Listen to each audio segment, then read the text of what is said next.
ये आकर्षण मतलब ये मान के चलो ना कि ये तो कहीं ना कहीं मेरे भाग्य में या मेरे प्रारब्ध में ही था वैसे से बहुत सारे चीज़ों में जब आप इस सवालों का जवाब ढूंढते हो ना कि ये इंसान में ये वाली भक्ति इसके ईश्वर के प्रति कैसे जगी, तो उसका जवाब वैसे आप देख सकते हो कि हाँ कहानी के अंदर ऐसा हुआ, बट कहानी के अंदर वैसा हुआ तो कहीं ना कहीं वो चूँकि उसका प्रारब्ध वैसा ही था।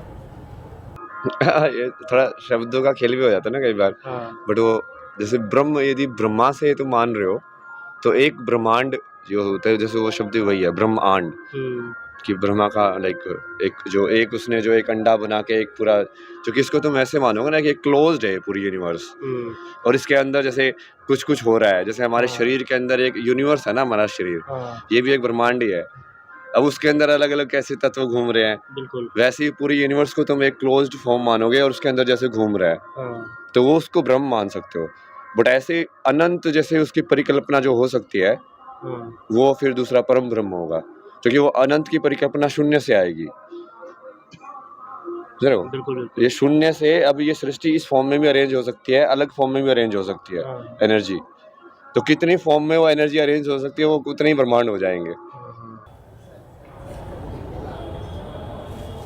नहीं, जिस चीज़ की निरर्थकता आपको समझ में आ जाती है ना कि इस चीज़ की लाइक कुछ ज़्यादा वैल्यू है नहीं, जैसे पैसे की है। अब तुम ज़्यादा पैसे कमा के मतलब क्या क्या खरीद लोगे ऐसा, मतलब तो मैं कम पैसे में भी वही चाय पीनी तो वही 10 से 15 रुपए की चाय ही है ना, मतलब खुशी तो हो ही देती है तुमको। तो फिर उससे तुमका ज़्यादा, उससे तुम्हारी खुशी या डिपेंडेंट नहीं रहती।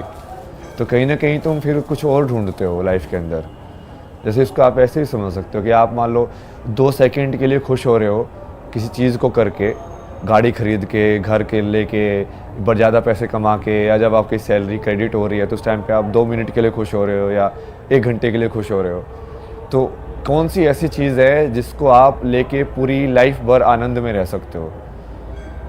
तो कहीं ना कहीं आप उसकी खोज में जाओगे तो आध्यात्म में आएगा कि हाँ, ये जो पूरी संतुष्टि जो है उसके अंदर ही तुम परमानंद या हमेशा उस स्टेट में रह सकते हो, ना कि एक जो छोटी छोटी खुशियों के पीछे जब भाग जाओगे कि जो, क्योंकि उसमें तो वो रेस ही है। आप एक बार प्रमोशन लोगे, वो एक बार आपको थोड़ी सी खुशी होगी, या एक बार आप मान लो जैसे स्टार्टिंग में कोई चीज़ नई चीज़ कर रहे हो, कहीं पे घूमने गए, एक बार वो मुझे बढ़िया लगी, फिर से वो बोरिंग लगने लग जाएगी वही। तो ये इंसान का जो चित्त की वजह से जो सर्कल है ना, ये हमेशा चलता रहता है ऐसे ही। जब तुमको समझ में आता है कि यार ये कितनी बार करोगे सेम ही चीज़ तो फिर वो छूट जाती है ना अपने आप ही। मैंने वहाँ से किया ना, झज्जर से, हरियाणा से। उसके बाद कोचिंग लेके आईआईटी बॉम्बे से बीटेक किया एरोस्पेस इंजीनियरिंग के अंदर। फिर वो शिफ्ट किया इंजीनियरिंग से, मैं लाइक क्रिएटिव फील्ड्स इन सब के अंदर चला गया, फोटोग्राफी, फिल्म मेकिंग, एनिमेशन और बाकी जो graphic design, UI UX design, इन सब के अंदर। तो उसके अंदर काम किया। तो जो आप बोल रहे थे ना कि आप पैसे, तो जैसे पैसे वाला तो मैंने बीटेक में छोड़ दिया था कि पैसे से नहीं हो सकता, बट फिर मैं गया पैशन के ऊपर फिर मैंने समझा कि यार पैशन से भी नहीं हो सकता, मतलब पैशन में भी वो परमानेंट कंटेंटमेंट या वो सब नहीं है। तो अब फिर वो उसके बाद ऐसे तुम ढूंढते जाओ ना, तो मेरी लाइफ में तो ऐसे ही हुआ, तुम आगे बढ़ते गए, हर एक चीज़ को ढूंढते गए कि अच्छा पैसे में भी ये चीज़ नहीं रखी है, इस पैशन में भी नहीं रखी है, तो फिर तुम कहाँ रखी है तो अब लोग सोच रहे हैं ना कि वो अचानक है, वो अचानक नहीं है, वो धीरे धीरे तुम लाइक एक रास्ता होता है ना, मार्ग, उस मार्ग पे तुम हमेशा चल रहे होते हो, पर तुम्हारा फल जो होता है वो अचानक से मिलता है। जैसे पेड़ के ऊपर जो आम बना, वो आम बनने के लिए तो ऐसा नहीं है ना वो आम उसी टाइम पे लगा है। वो आम लगने के लिए पहले वो बीज था, उससे पूरा तना बना, फिर पत्तियाँ आई, पत्तियों से फिर वो पूरा लाइक फूल आया, फूल से वो आम बना, सब कुछ हुआ ना उसके लिए। बट वो लगता ऐसे है कि हाँ अब आम पैदा हुआ है इसके अंदर से, बट उसकी प्रक्रिया तो पूरी पहले से चल रही थी। नहीं, लेकिन अभय जी, ये विरक्ति का भाव कैसे आया जीवन में? क्योंकि जाहिर तौर पर आप भी कभी सोचते होंगे कि आपकी भी शादी हो, ब्याह हो, उस तरीके का जीवन जिए, शायद आपकी गर्लफ्रेंड भी रही होंगी, उस तरह का जीवन आपने जिया तो होगा ना कॉलेज लाइफ में? नहीं, बट शादी का तो मैंने कभी नहीं सोचा। मुझे हमेशा ऐसे लगता था कि मैं शादी तो मेरे से लाइक मैं करूँगा ही नहीं, या मेरे से मुझे पता ही नहीं है कैसे रहना है। तो स्टार्टिंग में तो मैं वैसे ही सोचता था कि अब अपना, इसलिए मैं पैशन के ऊपर ज़्यादा फोकस था कि मुझे लगा कि लाइक तुम अपने काम को ही अपना जीवन का मकसद बना सकते हो। कि ये सब चीज़ों में पढ़ने के बजाय अपने काम को ही अपना धर्म बना के अपना मकसद बना सकते हो जीवन जीने का। तो इसलिए मैं वो पैशन के लिए बहुत स्ट्रॉन्ग गया, लाइक फ़ोटोग्राफी के लिए, ये सब चीज़ों के लिए। फिर मुझे वो समझ में आया कि नहीं, उसको भी जीवन का मतलब नहीं बनाया जा सकता। तो आपका जो सवाल था ना कि आपने ये सब चीज़ों के बारे में सोचा होगा कि मुझे फैमिली, ये सब तो ख्याल कभी नहीं आया मेरे को कि हाँ मुझे फैमिली, वो फॉर्मेशन दिमाग में आई ही नहीं कि हाँ मैं इसको भोगूं। मैं कहीं पढ़ रहा था आपके बारे में, तो मैंने देखा कि आपके माता पिता बड़े चिंतित रहते हैं आपको लेकर, और शायद वो अपील भी आपसे कर रहे थे कि वापस लौट आओ। तो कभी माँ का ख्याल आता तो होगा, क्योंकि आप इकलौते उनके संतान हैं। नहीं, ये सब तो ये सब ख्याल नहीं, ख्याल वाली चीज़ है ना, ये बहुत लाइक क्या बताऊँ उसका मतलब मैं ख्याल मतलब उनका ख्याल आए, बाकी लोगों के माँ बाप का ख्याल ना आए, तो फिर वो वही स्पिरिचुअलिटी, आध्यात्मिकता वाली चीज़ होती है ना। मतलब आप अपने माँ बाप को ज़्यादा ट्रीट कर रहे हो दूसरों के माँ बाप से, तो कहीं ना कहीं आप फिर से अलग अलग कर रहे हो ना चीज़ों को। आप समान भाव नहीं देख रहे हो। समान भाव तो तभी दिखेगा ना जब आप सब मनुष्य के अंदर, चाहे वो किसी भी रिश्ते के अंदर हो, वो एक एक भगवान को देख पाओ। नहीं, वो आपकी बात सही है, लेकिन माता पिता तो एक ही होते हैं, और शास्त्रों में भी इस बात का कई जगहों पर उल्लेख मिलता है कि सबसे ज़्यादा अगर किसी की सेवा इंसान को करनी चाहिए तो माता पिता की। माता पिता के प्रति उनका कर्तव्य भी होता है, सारी बातें कही जाती हैं। तो कभी आपको इन चीज़ों का दिमाग में नहीं आता, कभी ख्याल नहीं आता कि नहीं मुझे उनके लिए सोचना चाहिए था? नहीं, ये सब शास्त्रों में लिखा हुआ है, ये सब ना, ये लोगों ने 2-3 बात शास्त्रों की उठा के ना उसको फ़ायदे के लिए अपने ईगोइस्ट, लाइक स्पेशली जो माता पिता हैं, क्योंकि माता पिता के पास बहुत स्ट्रॉन्ग अपॉर्चुनिटी होती है, क्योंकि बच्चा जो है वो कोरा कागज़ है, जो तुम उसको बताओगे वो सीख जाएगा।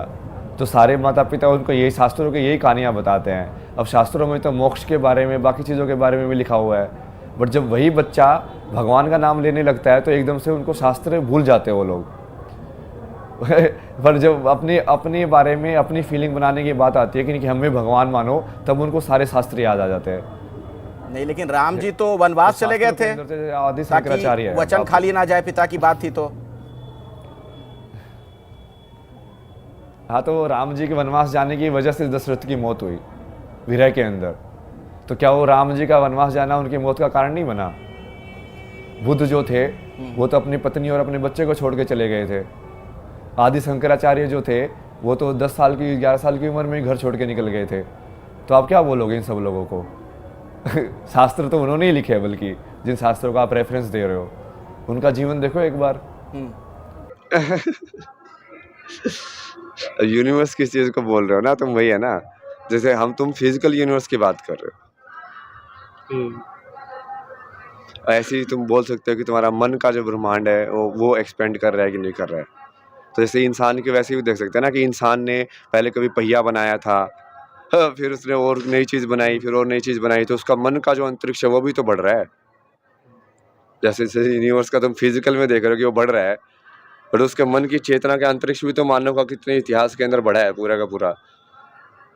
तो कैसे बढ़ने की बात कर रहे हो, वही आध्यात्मिकता के अंदर चुकी है ना, वो वही है। आप ऑब्जेक्टिव एंगल से उस चीज़ को देख रहे हो तो अलग हो जाता है। जब सब्जेक्टिव एंगल से देखने लग जाओ चेतना के हिसाब से, तो फिर बढ़ना घटना ही हट जाएगा एक टाइप के बाद। तो यही शक्ति है ना तीनों जो चलाने वाली, ब्रह्मा विष्णु महेश, फिर इनकी जो 3 शक्तियाँ हैं, ये चेतना ही है। मतलब कंट्रोल तो तुम्हारा ही है इन वे, क्योंकि तुम ही हो वो सब चीज़ें, बट तुम अभी रियलाइज नहीं किया है, बस वही। म्यूचुअल में भी देख सकते हो कई बार, जैसे तुम विष्णु को भी पार्वती मान सकते हो, लाइक विष्णु और पार्वती एक है, जैसे राधा और शिव एक है, समझे? तो जब तुम उसको देखोगे कि विष्णु की जो शक्ति है वो लक्ष्मी को बोला जाता है, तो विष्णु वैसे विष्णु होने की शक्ति तो लक्ष्मी से लेता है, बट वो लक्ष्मी, सरस्वती और पार्वती किसका हिस्सा? वो आदि शक्ति का हिस्सा है। तो तीनों कहीं ना कहीं आदि शक्ति से ही ले रहे शक्ति। तो विष्णु तो चेतना है ना, उस चेतना को एग्जीक्यूट होने के लिए कौन सी शक्ति चाहिए? वही विष्णु का काम है बैलेंस करना। अब बैलेंस करने के लिए उसको शक्ति चाहिए कि उसको दुनिया का अर्थ समझ में आना चाहिए, और वो शक्ति उसको लक्ष्मी से मिलती है। ब्रह्मा की चेतना है क्रिएशन की चेतना, बनाने की चेतना। अब उसके लिए क्या चाहिए? ज्ञान चाहिए कि हाँ यदि बनाएंगे तो वो कैसे बनेगा, वो कैसे कैसे होना चाहिए ना, वो ज्ञान चाहिए। तो उस ज्ञान की शक्ति कौन देगा? उनको सरस्वती देगी। बट ये तीनों देवियाँ आई कहाँ से? आदि शक्ति से आई हैं, जो सारे ब्रह्मांड का पावर सोर्स है। मतलब